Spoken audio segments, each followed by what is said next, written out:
ինչպես հայ ժողովրդին վերադարձնել երաժշտությունը։ Ռաբիզ լսողները այնքան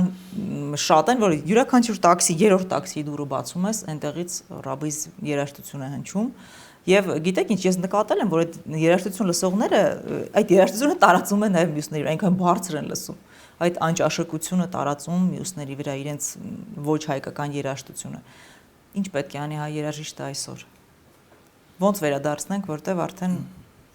նորից գալիս Եվ նրանց դիտումներն էլ են YouTube-ում շատ։ Գիտեմ։ Ես ուրախացել էի, որ Մոնթեի երգը YouTube-ում մոտ 1 միլիոն հասել էր իմ կատարմամբ, բայց հետո բարձրացվեց դասնյակ միլիոններով, ասենք թե այն երգերը, որոնք որ թրքաբարով երգեր են, որ եւ հայերենով են երգում։ Այստեղ շատ կարևոր բան կա, նորից գնանք դեպի բովանդակությունը, եթե երաժիշտը կամ երգիչը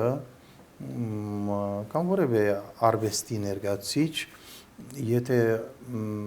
Աստված իրեն բնականաբար շնորհք է տվել, որովհետև այն բոլոր ռաբիս երգիչները բանը բավականին չափազանց շնորհքով են։ Խնդիրը այնտեղ չի։ Գիտակցությունն է։ Խնդիրը գիտակցությունը եւ այդ շնորհքը